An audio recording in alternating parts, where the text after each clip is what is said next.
Welcome to the Never Seen It podcast, the only podcast called Never Seen It that's worth listening to. With us tonight, Mr. Daily Dares, aka Filipino Grigio, aka Alex Callego is here. Mr. Donnie Appleseed, aka Donnie Guzman, the Cousins Callego / Guzman. Mr. Ghost Nerd 88, aka Justin Holden. And then there's me, Boots Too Big, aka Adrian De La Torre. And our special guest tonight, an award-winning filmmaker from San Diego, California. He has spent his entire adult life working in the film industry. His latest short film, The Path, is currently making the festival circuit. He's also the co-host of the Rewind of the Living Dead podcast. Welcome to the show, Mr. Director Patrick.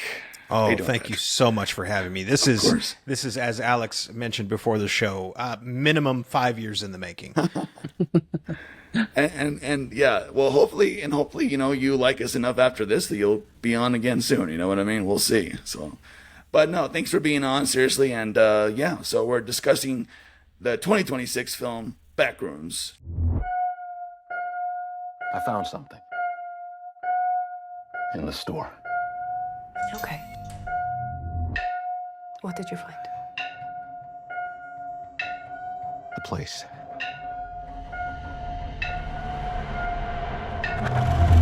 I found a place. Directed by Kane Parsons, starring, and oh man, you're gonna hate me for it's hard to pronounce this person's name. I'm gonna give him my best try. Chiwetel Ejiofor. That's pretty good.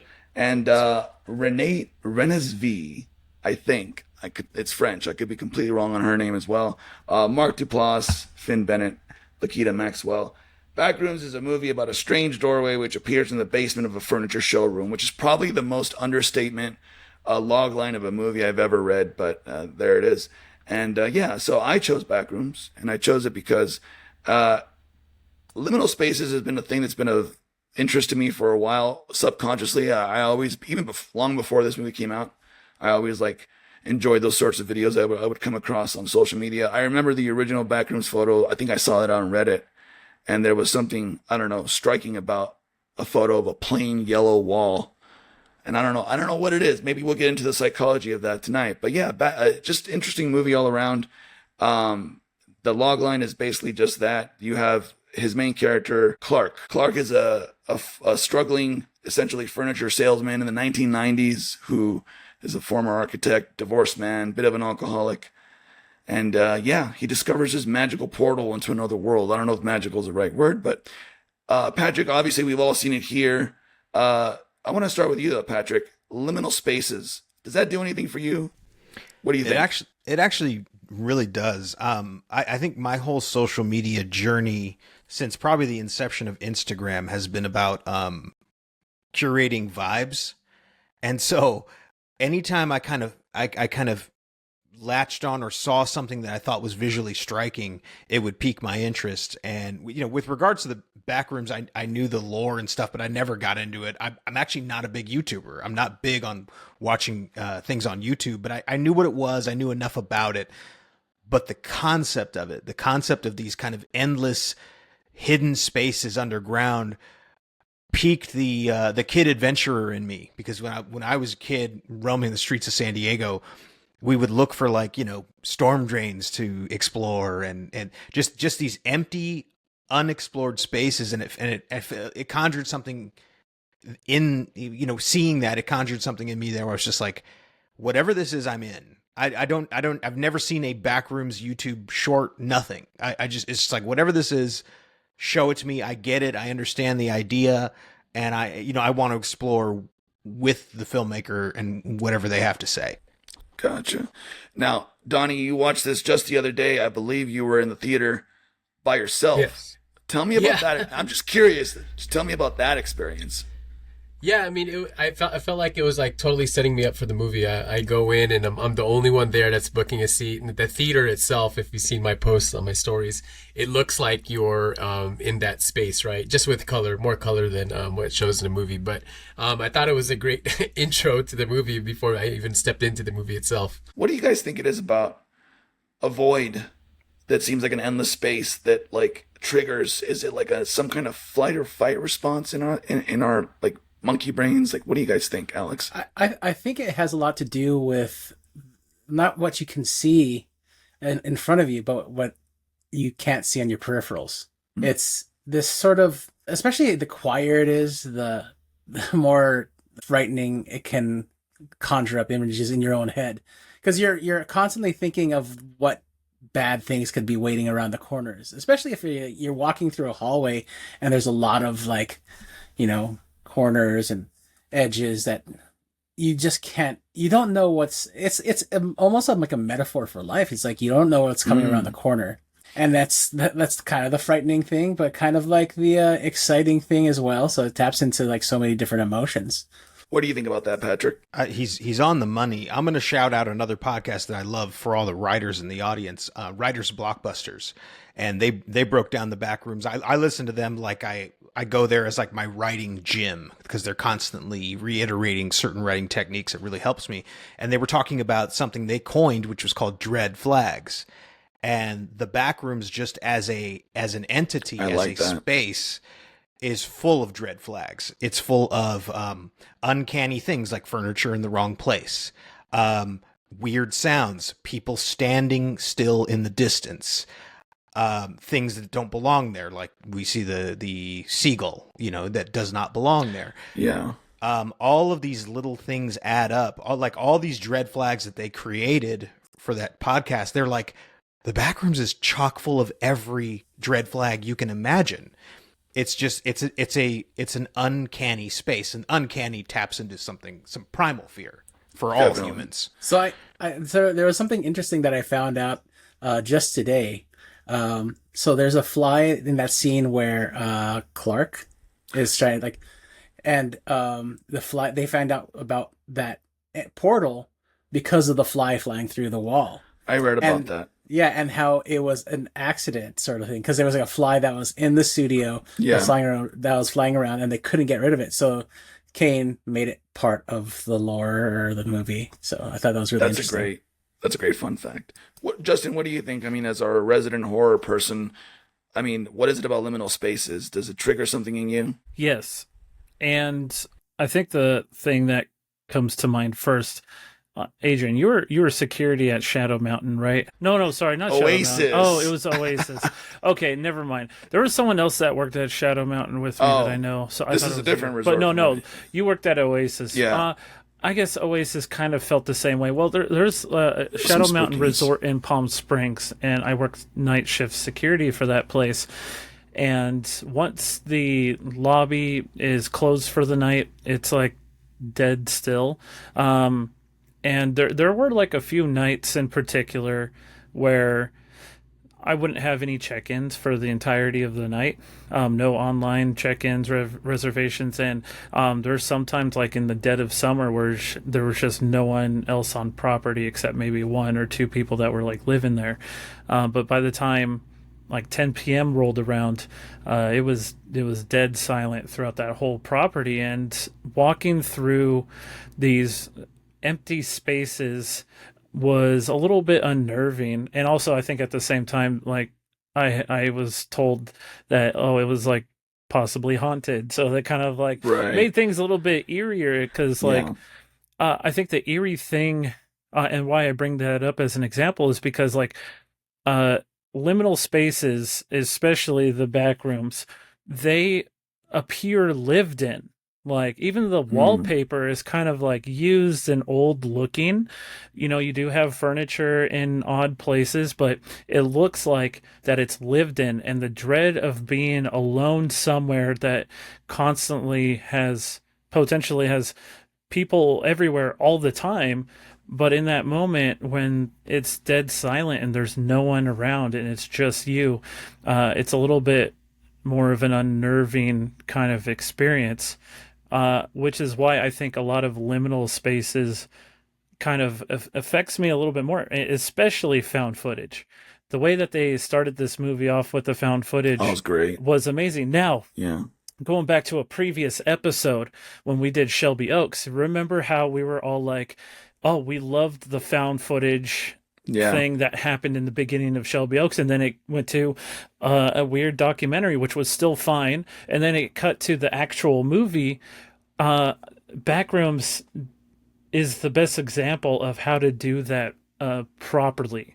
I agree. I think if you compare Shelby Oaks to Backrooms, you're like, okay, this is how you do like a found footage movie, but you still want to have like a live action sense and Yeah. storyline to it and everything. And then it was cut just so well that it just made sense and it fit. If you get what I'm saying, but Oh, absolutely. That's a great point. yeah. Kane Parsons, you know, a 20-year-old kid, very talented kid. Like, he's been working on this since he was in his, you know, teens and stuff. And he was able to knock it out of the park. Chris Duckman, I'm not shitting on him, but, you know, he's been a movie critic on YouTube for a long time, very successful. And his first movie didn't knock it out of the park necessarily, you know, but it's just interesting how, like, age doesn't really matter, like, as far as talent goes. And you really got to hand it to Kane Parsons. You got to hand it to both of them, especially Kane Parsons, being still so young. And a lot of people seemed like they were sort of disappointed because they were expecting this movie to be like some sort of fast-paced horror cat and mouse type thing. I don't know, but it's way more psychological than that. And I think it's better for it. I mean, what do you guys think? I mean, Patrick, you must have an opinion on that. That is what impressed me so much about Backrooms, is that it did not rely on its visual stylings. It did not rely on, it could have been a completely found footage movie. It could have been completely liminal space creepiness. They wanted to examine psychological terror. And that's a very mature subject for a 20-year-old. That's what really impressed me, is that Right. he wanted to lean into that. And credit to his co-writer, Will Sudik, who is a veteran TV writer and has done a lot of great work in his, I think he's done Homeland and I forget the other shows on HBO, but he's done good work. And so examining, you know, psychological decay on top and using the template of the Backrooms, which Can I steal sort that of psychological decay? That's amazing. it's 100% what Clark's going through. He's going, when we meet That's him, the amazing. first time we meet him, he's sitting there and he's wild-eyed in front of his therapist. You already see Clark's in a bad spot. I am He's- a fucking architect.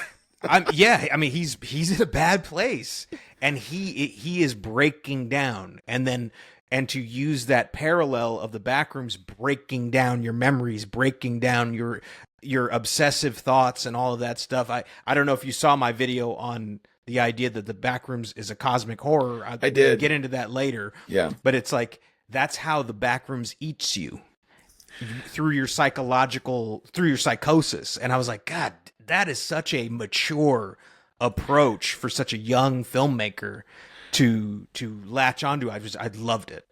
Every interview I've seen with Kane Parsons, he seems so mature and intelligent for his age. I don't know. When I was 20 years old, I wasn't talking as eloquently as he. I don't know. I barely talk eloquently now, but like I see interviews with him, and I'm like, man, this kid's like, he knows his shit. Like, he's really smart. And by the way, Will Sudik, he's written on, like you said, several shows, including Westworld, which I don't know if you guys watched that on HBO. Great show. Similar type of, like, not liminal vibes, but there's that sort of dread type of vibes throughout that series as well. It's a reality breaking Reality of, like, breaking. Yeah. of like what is real, what isn't, and I kind of feel like that's what's going on in Backrooms as well. So Well, somebody said that they think Backrooms is like the modern folklore story. What do you think about that, Alex? modern folklore, as in Yeah, like like what's like a blueprint for what's going on today. yeah, or- exactly. Like, I don't know. Like, they say that certain type of genres of horror that came out, depending on when they came out, were representative of the times, like zombie movies. And they were big in the 70s absolutely, and stuff. absolutely. I think, and it kind of really does speak to what's going on today, because like you look at how technology and kids these days like communicate, or the lack thereof, and there's the whole idea of tech. There's Toy Story 5 right now. They have the whole idea of, tech versus, using your imagination. I Right. haven't seen that movie yet. I I've have, heard, it's great. yeah. Loved it. There's a discourse between like how they nailed it and how they didn't, but that's neither here nor there. But that, in that sense, there's that sort of horror of the breakdown of how people are processing memory. How are kids these days who are like seeing the world through a screen going to actually process reality when faced with it? And That's a even good now, question. even now, like they're filming everything with their phones, and this is where their memory lives, not in here. That's a good point. So That's a good point. Donnie, was there any visceral reactions you had when watching this movie? I know I had some edge of my seat moments, but you were in the theater alone. Like, was there anything that was like having you on the edge of your seat? I kind of went into it not really knowing much about any of it, right? I just knew that we were gonna watch it, so I was like, let me go in here and watch that. I watched the trailer a few minutes before that, and I watched a short clip that Justin had sent over and shared, which kind of gave me like the back, some information about what it's about. But I was on the edge of my seat the whole time. Like I wasn't sure what I was expecting. I didn't know what type of horror it was, but I was like fixated the whole entire time, which I found, for it being so like not fast paced, like I had my undivided attention for sure throughout the whole movie. And I hope this doesn't come off as too topical, but like Backrooms and Obsession are like the two horror movies, the two movies in general right now that are killing it, both like critically and even financially. And then you have big movies like Mandalorian and Grogu, and even like the upcoming Supergirl movie that's projected to not make a lot of money as much as they thought it would. What does it say about the current culture that like these types of movies are just like killing it, whereas like the big tentpole movies are struggling? Like what do you guys think about that? And again, I don't want to be too topical, but I feel like it kind of is interesting to talk about either way. Justin, do you have any thoughts on that? Since I think you've seen both Obsession and Backrooms. I have. Yeah. For those of you that haven't seen Obsession yet, I highly recommend you go see it now. Mute this podcast and go to the theater with the podcast still on, but mute it so you don't disturb anybody. No, Obsession was insane.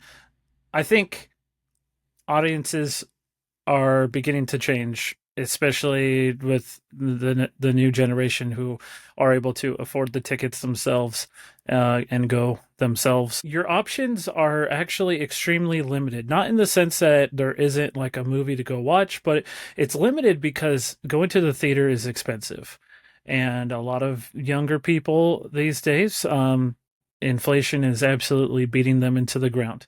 So their options are to choose one thing out of the list of many other things. And me in particular, I love movies. I try to see as many as I can all the time, but there comes a time where you're like, okay, well, I definitely don't know a whole lot about this one movie, but I definitely know a little bit more about this one. So I'm interested in this one. So I'm going to choose this one, and that's where my money's going to go. And that's a result of like, I don't want to choose this because if it sucks, I feel like I wasted my money and my time.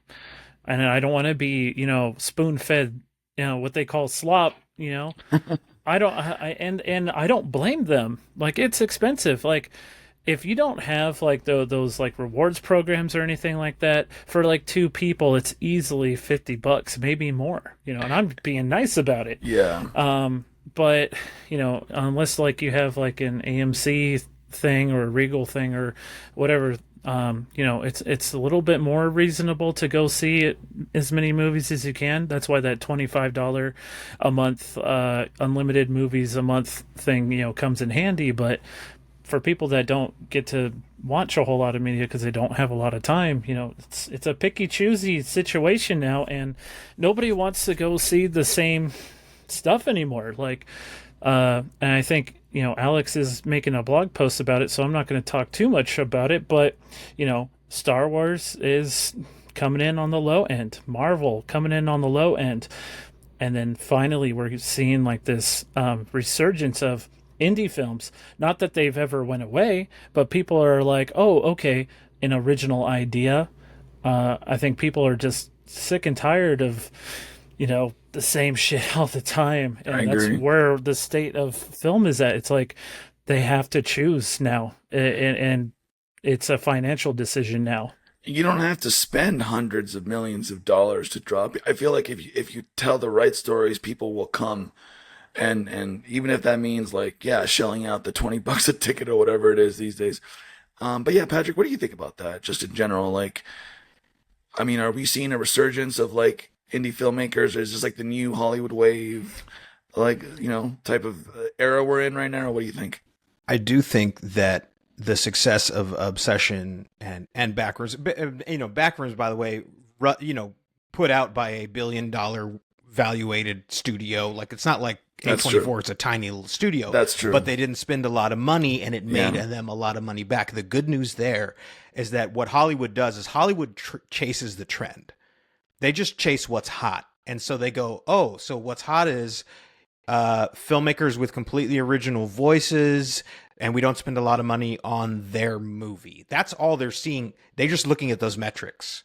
So they just see the metrics and go, great, we'll chase that. So what you are going to see, like, Warner Brothers just announced a Watercolor is their now indie, arm of the Warner Brothers, which that's ridiculous. It's not indie at all. It's part of one of the biggest, most financially successful studios of all time. Used to be. That's like their indie arm now, you said? That's going to be their art house arm, their Neon, their A24 competitor.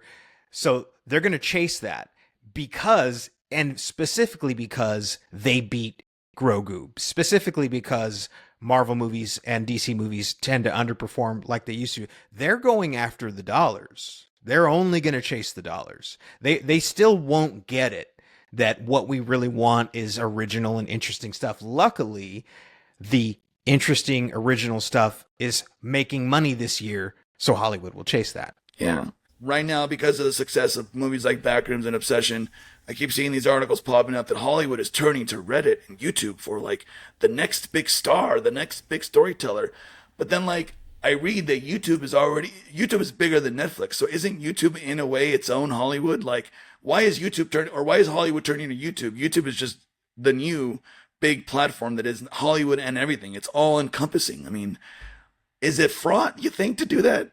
What do you guys think about that? I mean, that's exactly what Hollywood will do. That's the exact message they get. They go, oh, Kane Parsons, big YouTuber. Gary Barker, big YouTuber. So we need to find a YouTuber. Yeah. Like they're not thinking about, no, it's the messaging but what they are seeing and what they have been tracking for a while now. Actually, it's not new. Yeah. But for years now, they've been looking for people with built-in audiences. That's a good point. And it's 100% successful. The character of Clark is in therapy. His therapist is Mary.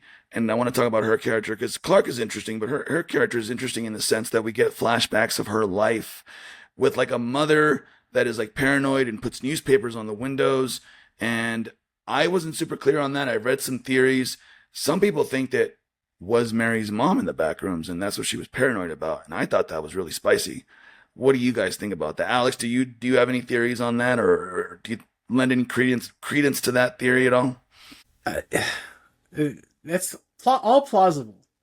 You know what I mean? Like, I think that it's one of those details that you can apply to like different theories. Like, she could just be paranoid in general, but given the context of the film, yeah, that's very plausible. Maybe she was. I mean, you have to consider the fact that what age was she when you kind of see those flashbacks. You see, she was like Mary was like a child or something. Yeah, like 8 years old or something. 8 to 10, something like that. Yeah. So then, like flash forward to 20 years from that point. Yeah, it kind of makes sense. It could have even been like the start of the whole Backrooms thing where she saw, my theory about the Backrooms is that they, that whole ASIC thing, and they have the MRI machine. Like that MRI machine is like kind of, I don't know, sort of becomes this sort of out of control situation where it's like reading everything and like checking everybody's memory, and it's kind of collecting all this data, and it's storing it in this ever expanding back room. And doesn't that have certain parallels with the whole AI thing we're going through right now? Absolutely. Because it scrapes all the data with nobody's consent, by the way.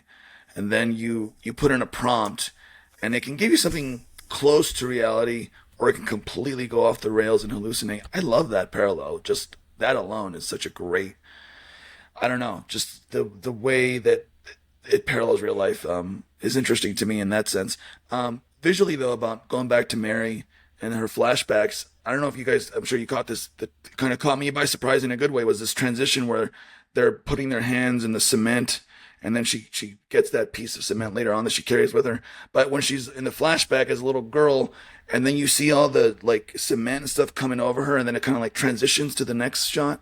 That was such, I don't know, that kind of to me caught that me kind by of surprise. to me that kind of symbolizes where the physical reality and the memory come into play. There's that tangible thing of the handprint, and then, but you have that physical thing, and she's carrying that around, right? But then that's still also in her memory, and so that becomes a part of the back room. Right. So she's able to draw on like the real things that has been able to touch with her hands, but they become manipulated or altered, or just the degradation of memory has like manipulated into something completely different. And that's the case for the pirate character of Clark, right? It becomes this monster. If you think about it, that furniture store is this monster of this thing that's like weighing on Clark's back. Like he wants it to succeed, but it's eating him alive, and it like destroying a lot of things around him. And that's kind of the thing with the back room. It's eating our realities alive, and it's blurring what's going on. And if you think, I've seen promos, and I'm pretty sure it's like, it was in the movie itself. You see the levels of like it going down, and how it degrades over time. Degrades, and things just disappear, and like get flipped upside down, and all that sort of stuff. And that's kind of like, if you think about your own memory, like you remember something from your past, but as you get older, it becomes blurry, more and more and more blurry. Like I look back at, say for instance, a memory of me like jumping off a roof. Back when I was like 10 years old, I was a little bit more vivid and I could see it more clear. But now I only see me jumping off the roof. I see a chain link fence. I see a basketball hoop, and then I don't even see the faces of my cousins and my older brother or where they were standing. I just know they were there. I remember just landing on the ground in the grass, and I landed, and I like the air got like shoved out of my stomach, and I couldn't breathe. But that's all I can remember. Back then, I'm sure I could remember it vividly. It's like a VHS tape degradation over time. Mm-hmm. Each copy is a less quality. Donnie, sorry about that. You had your hand up. Oh, it was for earlier. I was going to comment about how Mary's mom was in the movie. What like just going back to that. Yeah, no, definitely. I feel like that that the movie focuses on Clark and his issues, but really like Mary herself also has all these issues, right? The mom putting up that, the windows, covering the windows, like she basically isolated them from the world also. And so she's experiencing the same fears and the same emotions that we see conveyed in Clark's character. So it kind of goes full circle. It's like she also has those same issues and some fears of isolation from her childhood and her traumas that she experienced. That she's preaching and trying to fix, with the issues that Clark has. So it's like they're both in it in the same kind of like in the same issue, but in different ways, right? No, definitely, that's a great point, Justin. It's interesting that she's a therapist, because when she was isolated by her mom, I think her becoming a therapist was more like, nobody was able to help my mom, so this is my chance to help somebody else. Unfortunately, much like her own mom, she couldn't necessarily help Clark because, like, at the end, he wanted to be there, and you can't help somebody that doesn't necessarily want to help themselves. And I thought that was pretty interesting. Also, the handprint in the cement, like you guys said earlier, the handprint itself is a memory, and her using it to hit Captain Clark in the head with it and breaks it is her moving it. The way I it's represented to me as her moving on from her own personal trauma, and escaping that part of her life. I think she is able to kind of forget things in the past, and get over it, more or less get over it. That's a good point. Patrick? It sort of makes me think, and forgive me for hijacking the podcast for a second, but maybe I do want to open this up to everybody, which is the idea of, by the end of this movie, has she actually escaped the Backrooms? And I think the answer is, in my opinion, definitively, you can't. And that's why I stick to the theory that the Backrooms itself is an entity that Async has somehow tapped into, and that entity is feeding on these thoughts that we can't let go of specifically. And that's why we become these stuttered, repeated versions of ourselves as it digests us and spits us back out as half memories, as pieces of memories. And so I think the common denominator between Mary and Clark is that they can't let go of some things, and the Backrooms can feed on that. They're just like, great. And then it becomes the grander theme is, don't let your negative emotions and your repetitive negative thinking eat you alive, because it will. And don't get into a place where it gets so deep you can't escape. And that to me seems to be prevalent for those. This movie is a very small movie. It's only Clark and Mary for the most part. For most of it. And it's like they just take that examination. Here's these two characters, one who thinks they're trying to help, one who's not even trying to help themselves, and what happens when they step through this portal. It is, there's this like point of no return. I don't know. Do we do spoilers here? I'm trying to dance around that. Yeah. So we should be warning at the top of the show that we're doing spoilers. I forgot to do that, but that's fine. I thought to myself, when she sits there with Phil at the end and she's talking about it, and she's like, am I ever going to get out of here? And he just looks at her. He's like, you have no idea. You're never escaping. That's a great point. Alex, you had something? There's a slight conjuring up of like memories of being John Malkovich when you consider I love that movie. The whole like sort of memory, like we're in John Malkovich, you only see John Malkovich's memories and everything like that for the most part, and you're seeing things through his eyes. Whereas in the Backrooms, you see everybody's memories through like everybody's eyes, and it becomes this sort of mashup thing. And that's kind of like where I think when you consider the Backrooms, that's why it's such a jumbled mess to begin with. It's trying to place an order of everything, that's all the information it's being given, but that's why you get all these like sort of degraded and tainted versions of different people that are in the Backrooms. You get like faint memories of like, and I'm curious as to why certain things. You see like that short man who's in that room with like Clark and Mary, and you're like, so where does that come from? And then you think about like the other characters in there, why they're acting the way they are, or why they look the way they, and it's kind of like you think back to being John Malkovich, where I need to watch that movie again. That was such a great movie, but it's been so long. It's so good that you see like different versions. Like it kind of brought me back to that film, and I think that you could see so much of that imprint of that. But then, like, I think like you had posted a blog about the Backrooms as well on our website about the Matrix, and how there's like, I mean, you could speak more about how you feel like about that connection.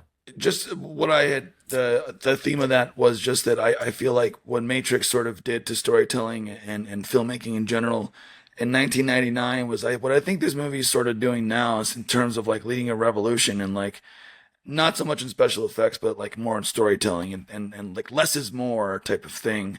And also, alternate worlds as well. And well, what I think I got from that too is like questioning reality as well. So right.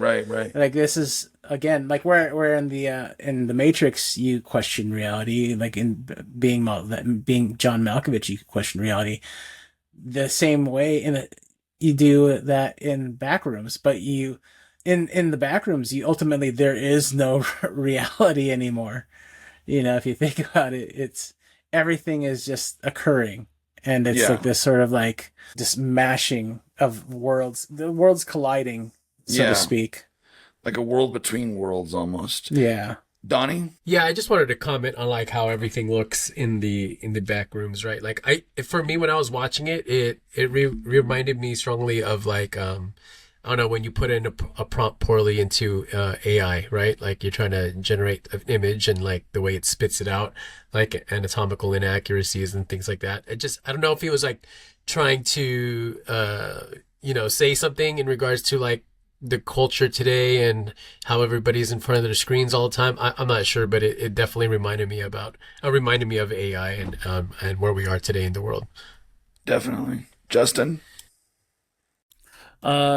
So the original concept, and if you guys watched the original YouTube video from, was it 4 years ago? Yeah. Kane Parsons' original interpretation of it. I liked the fact that it was kind of sort of video game inspired, where you just out of nowhere just no clip through an environment. Because in gaming, I don't know how familiar you are with how some things in games work, but when you are playing a game and you reach a point that has like you like trigger something, an event, or maybe a character pops out while you're playing a game, usually they are no clipped somewhere under the map, or they're no clipped somewhere in a building, and they're just kind of T-posing the entire time until you hit that trigger, and then it prompts them to come up and interact with the character. I liked that original concept. I do like where Kane went and he expanded on it and just kind of created like a whole new way of telling this backroom story. But I still believe that the no clipping is a fact or a factor in the backrooms. I think it's just told in a different way that makes a little bit more sense to the common watcher, which I think allows this movie to be a little bit more palatable for all audiences instead of just this niche group of people that knows about how no clipping works in video games. So I like how he's adapted it a little bit, but I still believe that he uses the no clipping, because if he didn't, if there wasn't any of that no clipping, I don't think Clark would have even discovered. I mean, besides the light, that the little smidget of light that he saw by standing at an angle, I still consider that to be no clipping though into this adjacent world. It's not even an alternate world, because I still think that the backrooms are a part of our reality. It's just slightly adjacent. It's accessible, and it's monumentous, almost infinite. But I still think it's still grounded in reality in some shape or form. You bring up video games. I was thinking about the Minecraft Farlands. Like the farther you go onto the map, the less and less things make sense. Like physically, like it's the way the game is written or something, that like the farther out you go, everything becomes some twisted, bizarre version of itself. And it's like there's parallels there too, So that is an interesting concept. I really want to talk about the dinner scene with Mary and Clark and the two still lifes, I believe is what they're called. There's a lot being said there. But what do you guys think about, and I'll start with you, Patrick.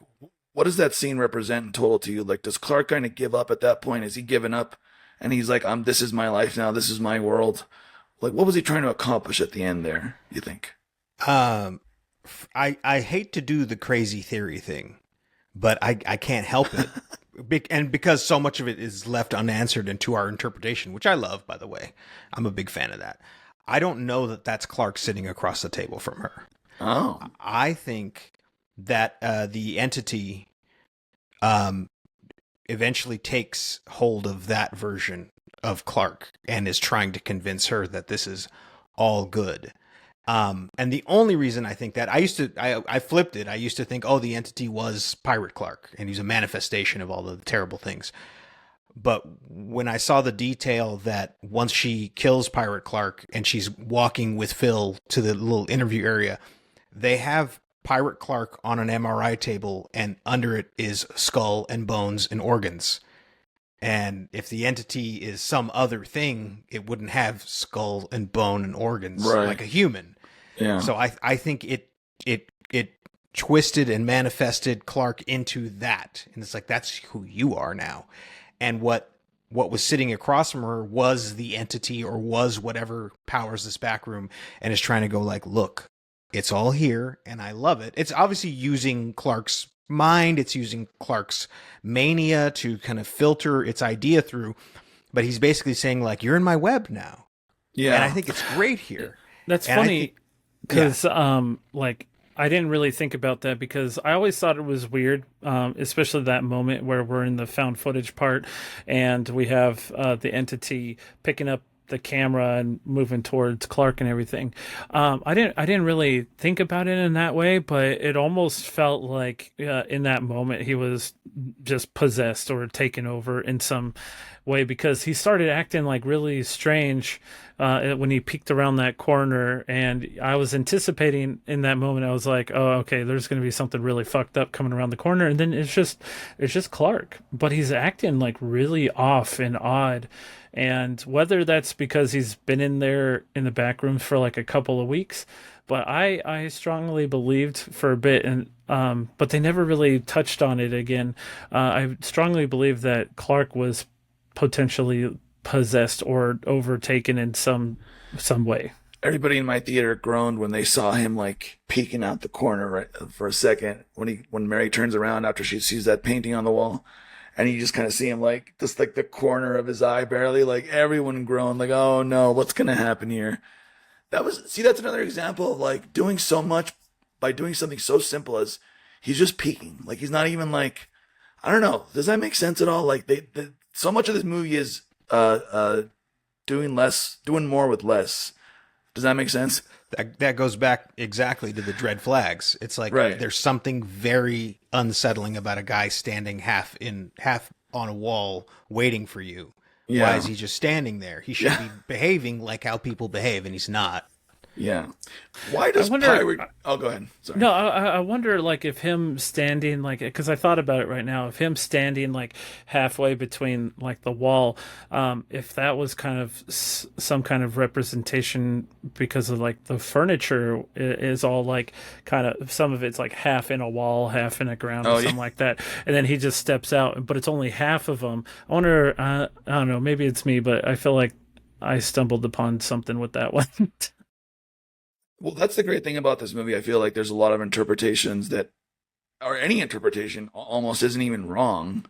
You know, I feel like they really like built up this world where almost anything can make sense. Like going back to your theory, Patrick, that you were talking about, I was reading a similar thing where they were saying that because he lives in the furniture store, the Backrooms is constantly like scanning him. So that has like a high fidelity version of Clark. So that's why like it lends credence to that theory that, what if that Clark, like you said at dinner, isn't the real Clark? That's just a really high fidelity entity that is interacting with Mary. And like, isn't it interesting that he has her reenact their little therapy session and stuff? Although from earlier in the movie, although in this version, it was way more hostile, I think, if I remember correctly. Right. And, why does Pirate Clark eat him though? That's what I don't fully understand myself. Why do you think? Because I think it's Clark trying to save her. That's how I see it. Interesting. But the problem is he's so broken, right? Because, and that's the cosmicness of this movie is also what screws this movie, because everybody knows cosmic horror. The answers never come clearly, right? Like the engine and mechanics of it all. So it's like what's in that thing, whatever Pirate Clark is now so maddened, and madness being the key ingredient in cosmic horror.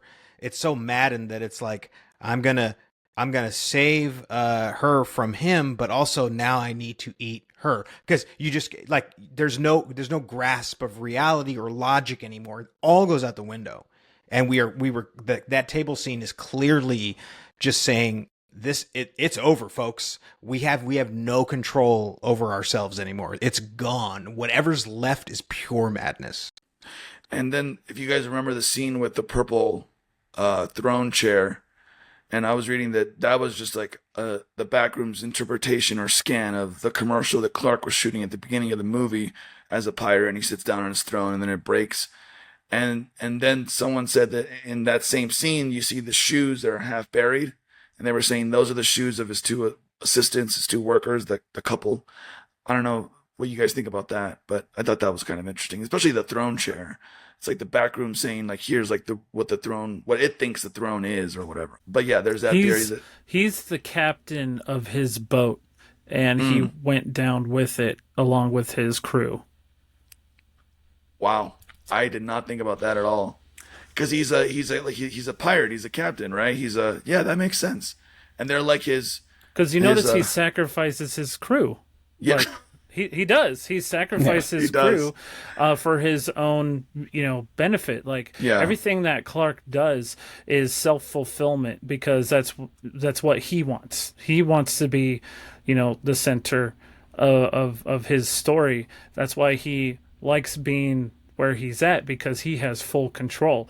That the Backrooms, although he potentially died in it, he was the king of his realm.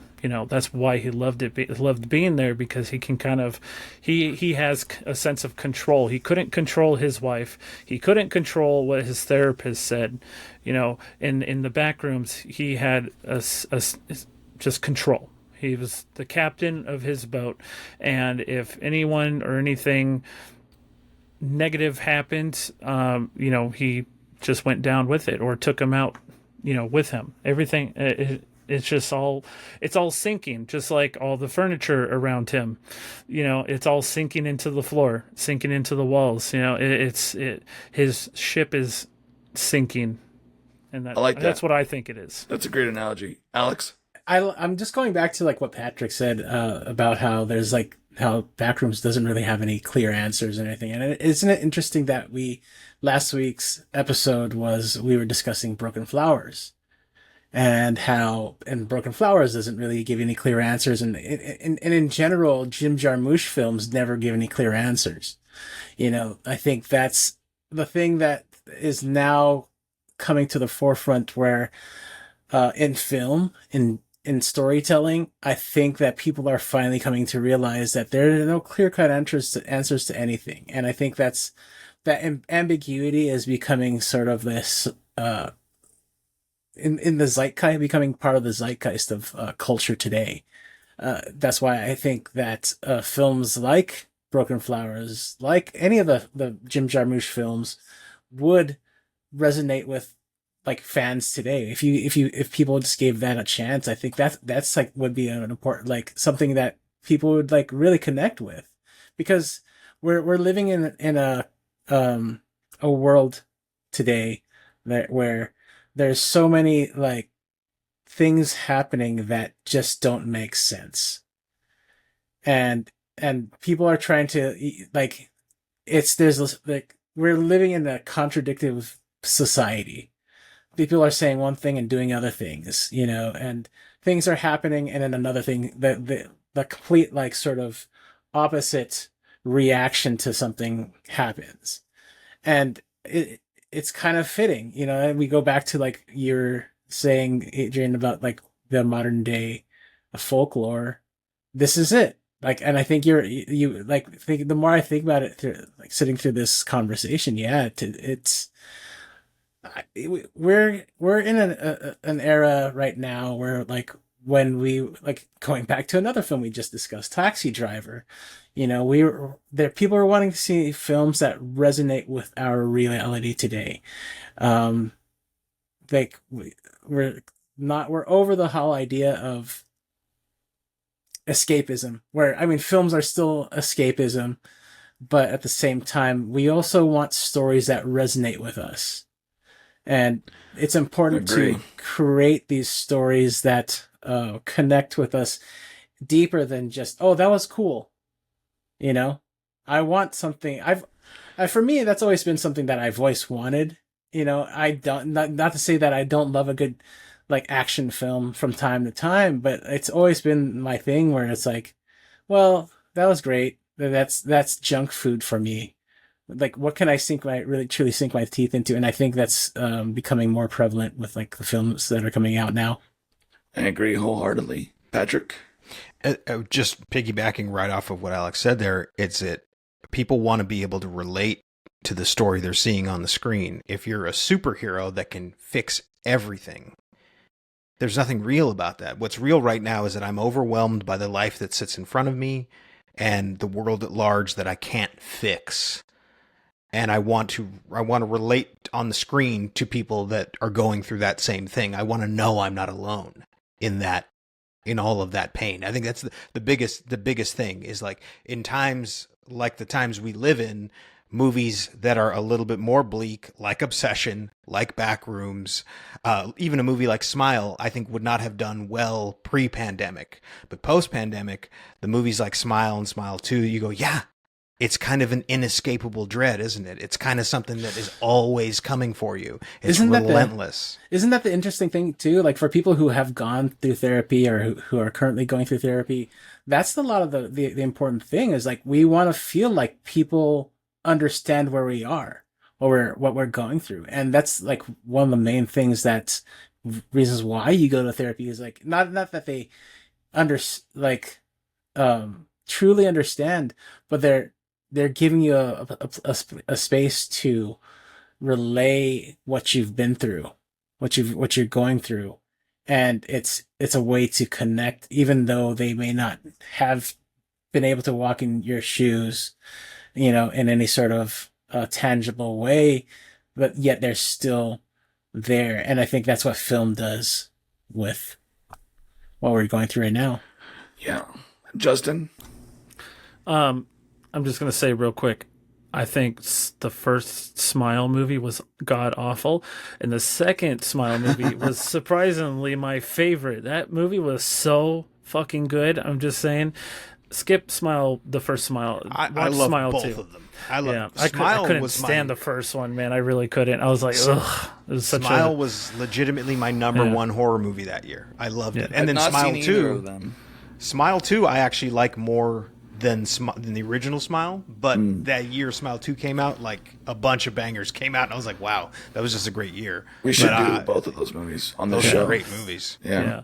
I've not seen but them. I was going to say as well is to piggyback off of you, Alex, as well.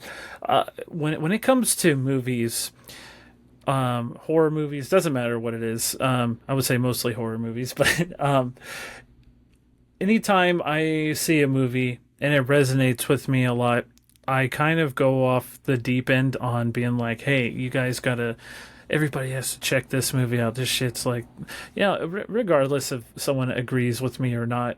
But I think whenever I get really excited about something or a movie that I feel like that I can relate to, and, you know, speaking of like therapy and things like that, it's like, these are the things that I like, and I'm showing them to you because this is also my venue to be seen as well. Because I think that pieces of me, it might not be me 100%, but I feel like this movie represents pieces of me that I'm showing everybody to the world. I'm like, you know, I can relate to this movie. I really love this scene of this movie.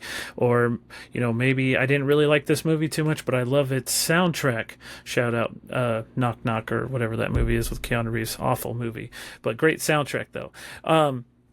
It's just pieces of me. And it's that I do that all the time, whether people get that or not. I don't think a lot of people understand when I show people things, I'm literally trying to show you a piece of me and to show you like a little bit deeper of who I am on the inside than having to outright tell somebody and explain somebody why I do and say and show people certain things, like whether you're excited about it or not. You know, these things relate to me in a certain way. No, I like that. I mean, isn't that the great thing about art? You know, like you can use any piece of art that say like, yeah, you want to understand me a little bit better? Listen to this song, watch this movie, read this book, you know, like that's great, you know, and this movie seems to have done that to a lot of people. And I don't know, just going back to the whole less is more thing, you know, it didn't have to have a big budget and all these big set pieces to like really resonate with people. And I think that's great. But it did have a big set piece. It was 30,000 square feet that they built. That's a huge set piece. Yeah. That's crazy that they built that much. And then I guess I read the crew was getting lost. It was that big. Yeah. Well, I'd be creeped out. There was something where Kane himself was saying that, like, I guess he was asked the question, like, oh, did you ever explore, the set by yourself? He was like, yeah, I would like turn all the lights off and explore with a flashlight. And I'm like, no, bro, turn that not into in a a million fucking years. attraction. I will pay whatever amount of money to do the same thing. You know, oh dude, my God. such a great idea. I was at the bottom level of a parking garage the other day. It was dark. It was quiet. There was like no cars. And I thought I was going to get stabbed. But I immediately thought of this movie. I was like, I'm in the fucking Backrooms right now. What is going on? So, yeah, I think a good movie will entertain you for 90 or so minutes. A great movie will stick with you. And you're thinking about it, and you're dreaming about it, and you're talking about it. And yeah, for me, this is one of those movies. I don't know. This to me is one of the best movies of the year so far. We're only 6 months in. There's still time. But yeah, that's Backrooms. I mean, did anybody else was there any other... I feel like there's so much we could keep going on about with this movie. Patrick, did you have any other interesting points? No, other than it's just a seriously incredible movie. Like it really far exceeded my expectations. I was already very interested in seeing it, and it turned into something that I was just like, wow, I didn't expect it was going to be this heady, this introspective and stuff. So I was just very pleasantly surprised by Backrooms. No, Hold on. Sorry. Donnie? Yeah. I just wanted to bring up, we were talking about a little bit about it earlier, how, everybody, this is more of a popular movie than some of the other movies that recently came out. I wanted to compare it to, I went to go watch Masters of the Universe, and just want to say, like, I thought it was a great movie, right? There's a lot of nostalgia attached to that, and it's interesting to see how more people are gravitating towards this and finding this more relatable, when nostalgia itself is a strong tool for reflection and also about social connectedness, right? So I just really think it's interesting that we're seeing that shift, and more people are relating to what we're seeing nowadays in theater with the independent films, or like the YouTubers being famous and being more successful on the big screen. Even when I took my son, we saw both movies. I saw both movies with I saw both movies. My son saw both movies as well. He was more excited about Backrooms than Masters of the Universe, but he liked both. Oh, that's interesting. But I thought, you took him to see Backrooms? I didn't. He went with his mom, but I took him to see Masters of the Universe, and I was super excited about it, and he liked it.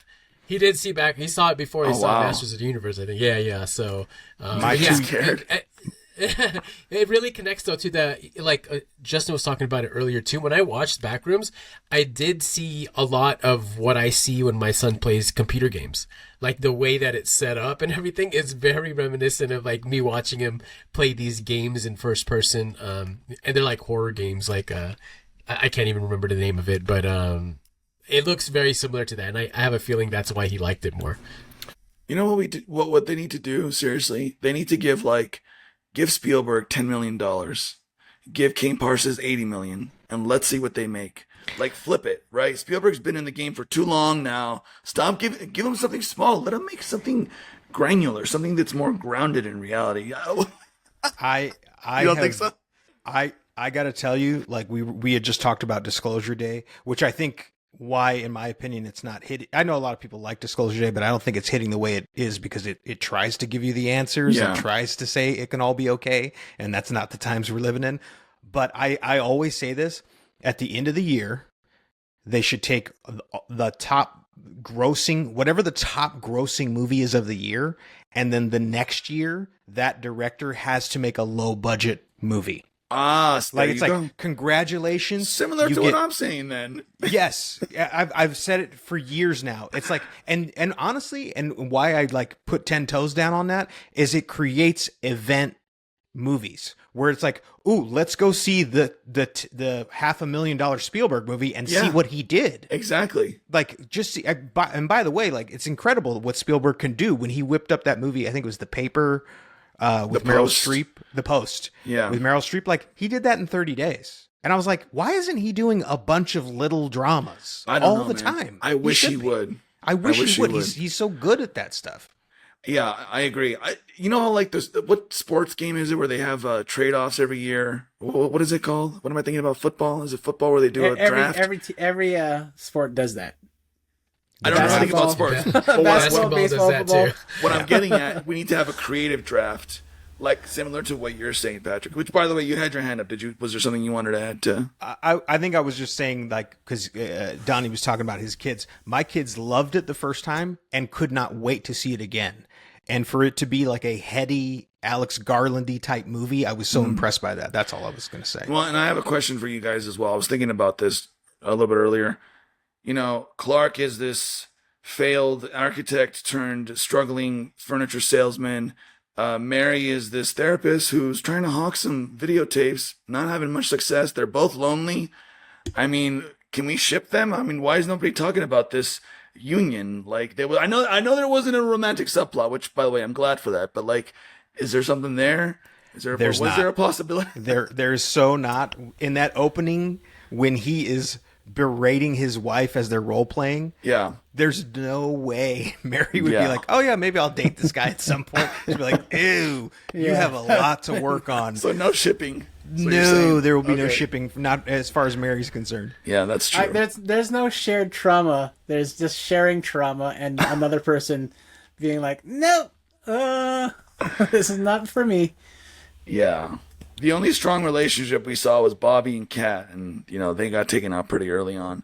What happens to Kat? What do you guys think about that? Anybody theories on that? She just kind of disappears. We never really see the end result. Oh, we see the end result. do we? of Kat. Oh yeah, we do. Yeah. When Oh, he- yeah. when Clark Exactly. opens the fridge, her head falls out of the fridge or whatever. Her head's in the fridge. Yeah. Shit. I It's missed that. alluding to that Clark murdered her because there was a wall that separated them. Yeah. She could obviously see him on the other side. Yeah. And she was warning him about something behind him, but then it was like so cuts creepy. off. And I think that's when he kind of gets possessed by whatever or overtaken by whatever, and which is what ends up like maybe they like find each other. And again, this is all assumption because we don't know. And they find each other again, and then he just straight up like murders her. Remember like how he's like he how did he figure out that they could be eaten except for him trying? You know what I mean? He Wow. didn't know that these still lifes could be eaten. So maybe I don't know. Maybe he murdered her and he was hungry. Didn't know that the still lifes could be eaten, so he ate her and prepared her instead. Then he was like, okay, well, there's nobody else around here.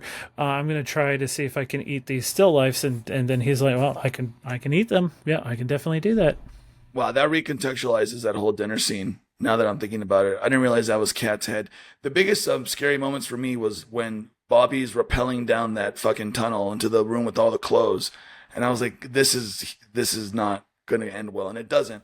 That was a nail biting scene, and then the other one was fucking Christmas tree. As soon as I saw that Christmas tree out, everybody in the theater was like, "Oh no!" Like, what is it about a fucking Christmas tree that creeps you out? Like, I don't.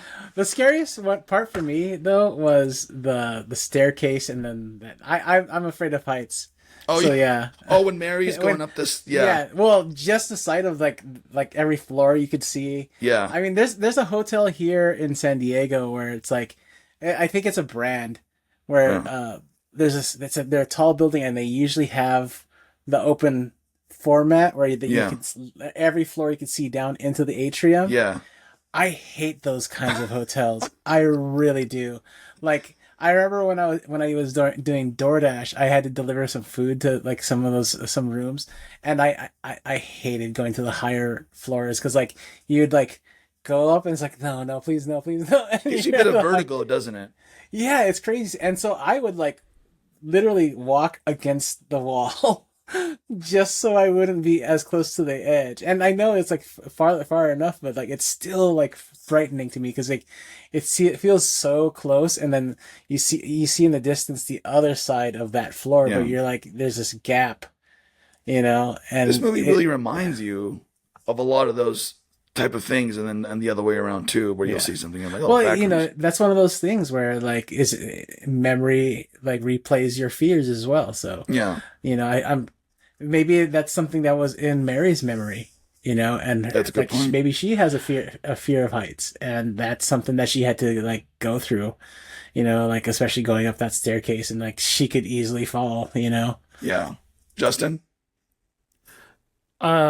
Just to step back a little bit, the scene that scared me a little bit was, and it was almost a nothing scene, but it scared me so much, was when they were going down into into the belly of the back rooms, and then like the camera's panning around, and then you see that face sticking up out of the clothes, but it's actually just like just that cardboard cutout. yeah, I thought yo, that was a real shit- head.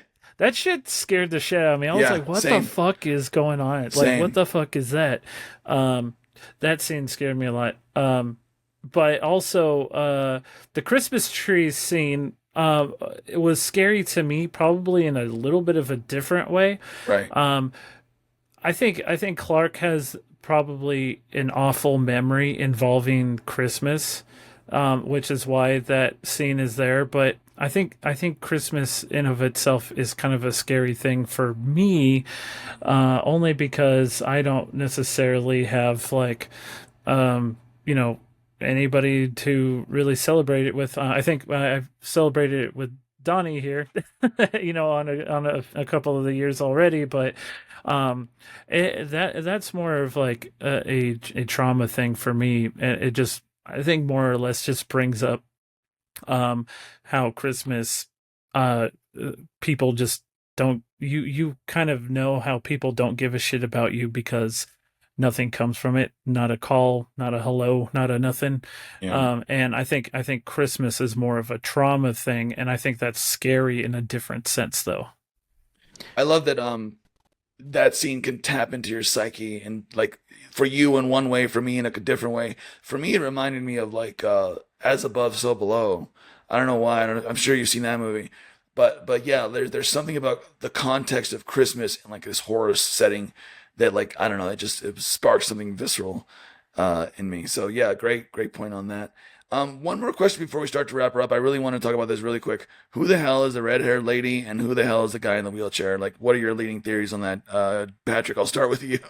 The red-haired lady is the wife, for Okay, sure. so that is the wife. Okay. Yes, and yeah, that was I think we didn't. You meet her in the Christmas scene for a little bit. She's kind of in the background. Starts Yeah. yeah, and then I think she's yet another version when we meet her in the dinner scene, and then it's very interesting that she reacts to Pirate Clark coming, because it's like, I read that was because people were saying that maybe there was an abusive relationship there between Clark and his 100%. wife. So she associates the Clark that comes home from work with something to fear, and so to me That's that's interesting. That's open and shut. But I am all ears on on the small man in the wheelchair. Who the hell's that guy? I have a theory on it because Tell I'm not us. sure myself.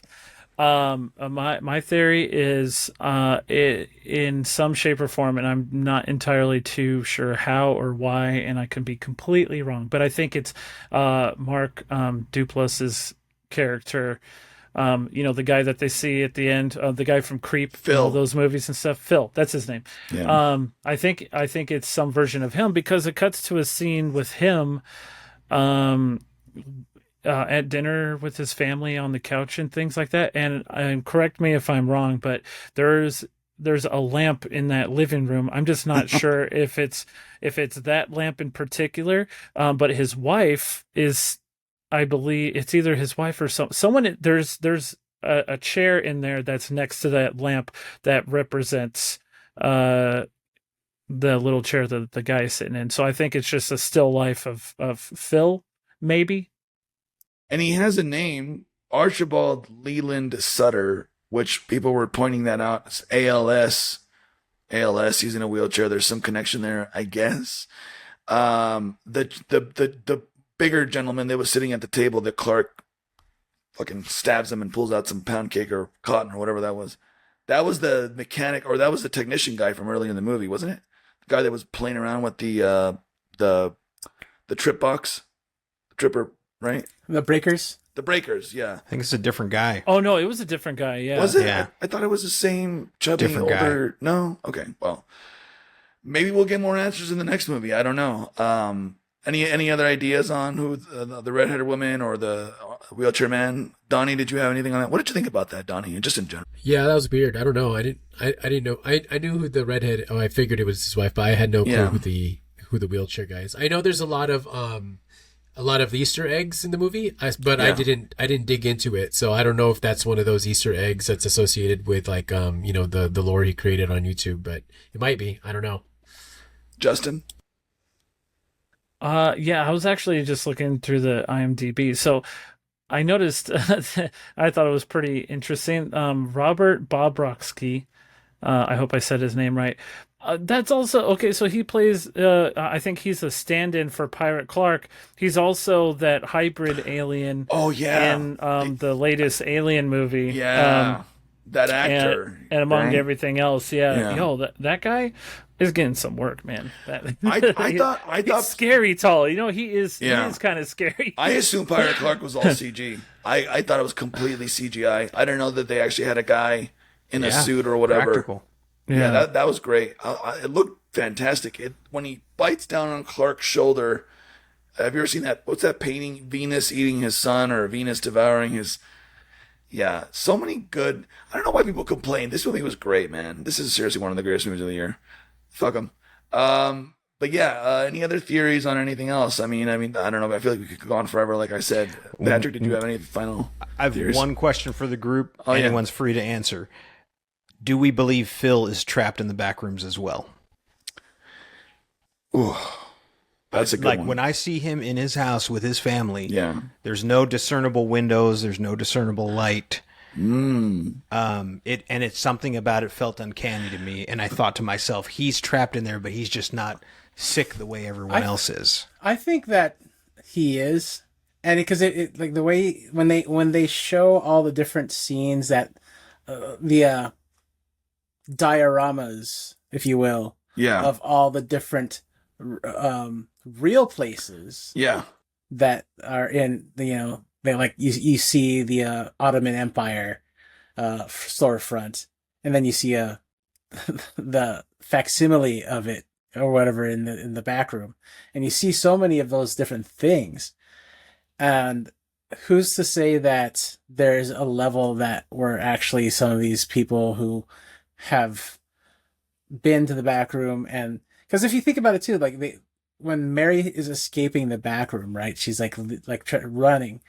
She goes into a storefront of the Ottoman Empire, and you think she's gonna be able to escape, but then she gets to the front doors, and then you see a wall there, and that's it. That's like kind of something like, well, you haven't escaped the back rooms. Yeah. And so, like, who's to say that there isn't a part of the back rooms where where Phil is actually able to live out part of his memory, maybe in a loop of sorts. Maybe he is living a loop, per se. Maybe these things already have like happened. in Westworld. Exactly, yeah. There you And go. so I do think that there's this point where once you see the back rooms, you can't see it. That's the tagline, right? Once you see it, you'll never be able to unsee it, or something like that. And it's kind of true, because like it lives rent free in my head, and like Same. so. I like that theory. I mean, I've read a theory that like even all the shots in the real world seemed very liminal, like Clark's house, the apartment complex that Bobby and Kat live in. And by the way, those shots at the end, the facsimile of when they cut away to Mary's character and her version of the Backrooms, where her face is all morphed and stuff.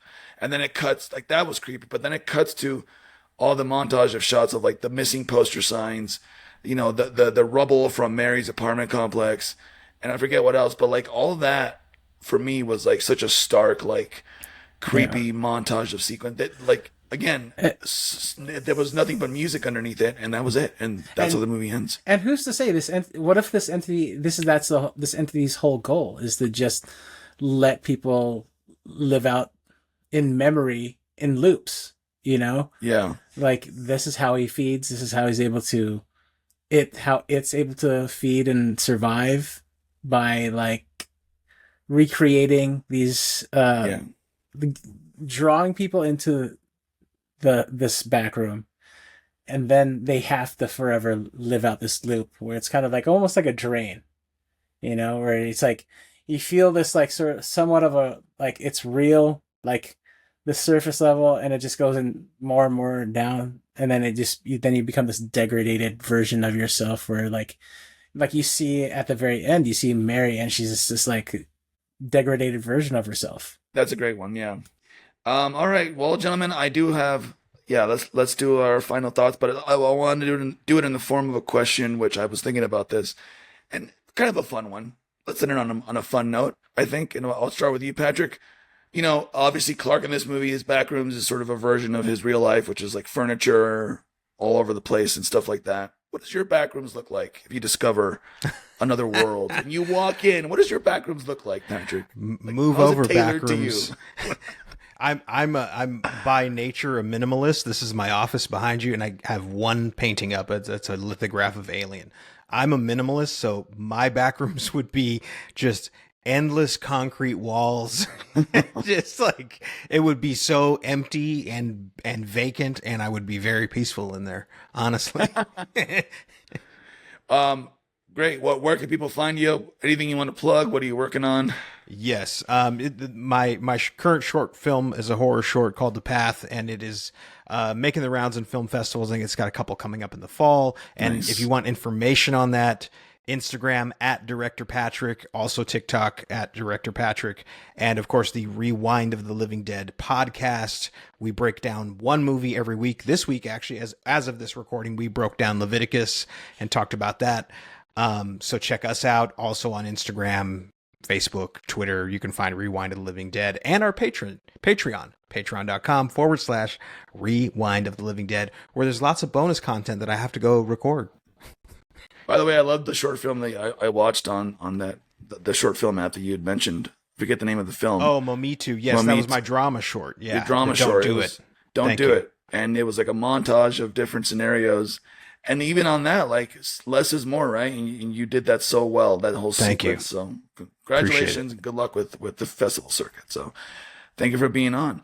Donnie, let's go to you next. What does your Backrooms look like, Donnie? What do you see? Half buried or not? What's weird? What's strange?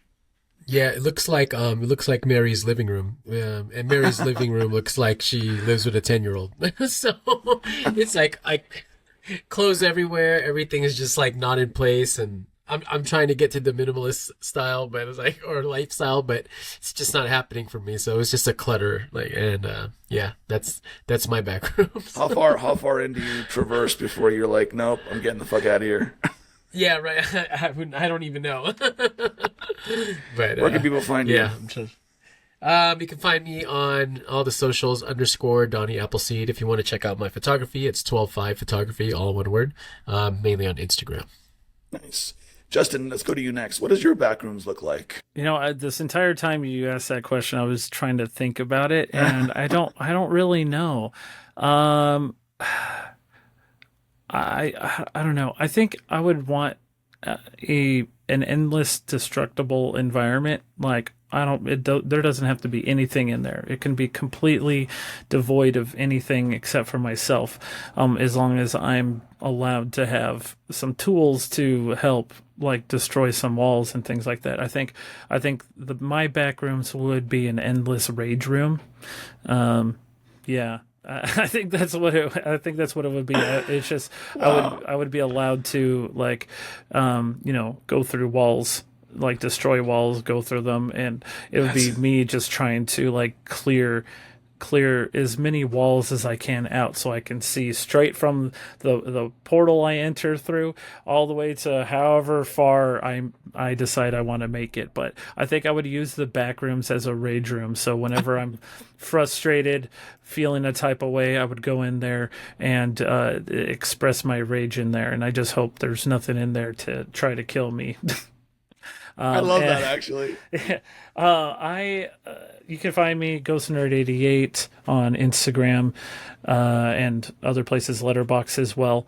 And honestly, I'll just give a rating for this movie. Honestly, I give it a 5 out of 5. Man, this is like one of my favorites of this year for sure. Obsession is probably one of my favorites as well. I don't like to compare the two because they are two completely different movies with different theming. But Backrooms, awesome movie. I hope either one of them wins in some shape or form. Yeah. Thank you, Justin. Sorry, Patrick and Donnie, I forgot to ask. Yeah, we'll start with you, Patrick. What's your Letterboxd score for this? I am a one-man stand against ratings. Oh, yeah. As a filmmaker, they insult me to my core. I believe that Letterboxd and Rotten Tomatoes have created an unnecessary social currency for films that only harms filmmakers, and so I'll get off my soapbox now. I refuse to rate movies. That's so interesting. Thank you for that, though. That's actually interesting. Donnie, can I say real quick, in light of that? So what I personally do, and I think some of us do this as well, is that if I really, really like a movie, I'm going to rate it relatively well, even if the rating isn't like entirely like a 5 out of 5 or 10 out of 10 or whatever. I'm going to rate it. However, except for one movie in existence for me, in particular, but I normally don't rate movies if I don't like them. I kind of leave it as is. I don't make a comment. I don't review it. I just don't rate it because I don't like it. Now, the one movie I'm talking about is, I hope we cover it eventually one day. I absolutely despise this movie, but it's was it something of a Valerian Planet of 1,000 whatever? Wasn't dude that movie was that the sucks. Wachowskis? No, I don't know. It was bad. Anyway, Donnie, It was done. It was done by the same guy who did what's that found footage superhero film? Luc Besson. Oh, Luc yeah, no, Besson. that's right. It wasn't that guy. It was freaking Yeah, the Fifth Element guy. that was also Luc Besson. Yeah. Yeah, never mind. Sorry, Donnie. What's your Letterboxd, or what's your rating for this movie? I give it a 4 out of 5. Thank you. I'm gonna edit this all together. Don't worry. Sorry, guys. Alex, what does your Backrooms look like? My back rooms looks like a how it is right now. Just kidding. No, tubs and tubs and tubs of t-shirts that I've like bought once and never worn. Just because I collected them, because I felt like I wanted to support an artist, and I was like, oh, cool. But then I realized how much I didn't like the design. So it's just going to be a bunch of tubs of like bands and artists that I supported, but didn't really like their t-shirts design. I just didn't want to give them money. Basically just a bunch of regret in t-shirt form. That's interesting. Yeah. Yeah. so it'd be like when you go to Comic Cons and you see the tower of t-shirts. It'd just be like that, but like on every single row in the convention center. As long, okay, so the preface is, as long as those t-shirts were made by an artist and they printed it out themselves and they like worked really hard on it, and I'm like, I like you, you're cool, and then you buy it because as you thought it would look cool, but then you bring it home and you're like, it's not as cool as I thought. It was just kind of like buyer's regret kind of thing, and that's what it is. So yeah, it would be like those towers, but more organized into tubs. Wow. And what's your rating on? My rating, I gave it a 4.5 out of 5. Nice. And you can find me at Daily Dares on all the socials, and go check out my Depop at Collectible Galaxy. where you could find all those shirts that I regret buying. Nice. Mine would be pretty simple. A lot of half-buried, unfinished screenplay projects. Maybe a couple of coding projects. A bunch of books I've bought and have not read because I just like to buy books and not read them for some reason. Plenty of toys. Legos mostly, similar to you, Donnie, as with having an 8-year-old. And definitely some regrets sprinkled throughout. You know, a little bit of regret here and there, you know, in the form of all sorts of things. But yeah, that's, and I wouldn't go very far into it because I'm like, I see this shit every day in real life. So let me get back out, type of thing. But yeah, I wanted to end on another fun note in lieu of my review or anything like that, which you can find on Letterboxd. I gave it 4 stars. I wanted to show you guys something really cool. This was from, here we go. This is from a Reddit user. I came across Reddit user Olivans. Olivans made a website that I think you guys should check out. It's called The Closet. The criterion, it's the-criterion-closet-vertical.app. I'll share it in the show notes, but basically it's like a virtual version of the Criterion Closet. And I thought this was really cool. You can like browse around virtually and you can pick a movie, like let's say this one. And you got this movie right here. The Great Dictator. I love that one. Yeah. Buy on them. You know, they got the little synopsis. I thought this is just really cool. And I asked Do they them have if I the could Shaw share. Brothers collection in there? Where's that? Do you see that already? I have no idea. Oh. But yeah, it's the Criterion, it's the dash Criterion dash closet dash Vercel.app. And I don't know, if you're a movie lover, a movie buff like we all are here, check it out. This is like a little homebrew project. Looks like you can even do some searching here. I just love the way visually it's set up. You know, you click on anything, you get some information on it. So That's a great movie, by the way, Old Joy. Kelly Reichardt's my favorite director.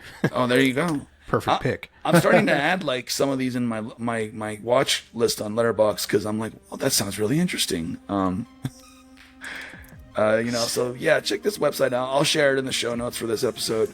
I thought that was pretty cool. So there you go. That's the show. And all right, gentlemen. Well, yeah. So you can find me on Letterboxd at Boots Too Big. By the way, you can find the show everywhere else. Follow us. We're on Instagram, TikTok, Threads, Blue Sky, Facebook, X. Visit our website at neverseenitpodcast.com.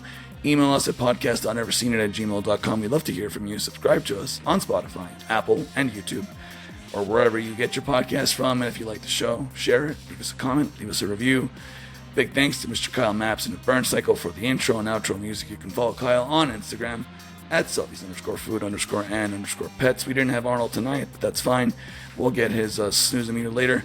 Thanks for listening. Any final thoughts from the gentleman tonight? Clark's a narcissist. Anybody else? All right. I belong here.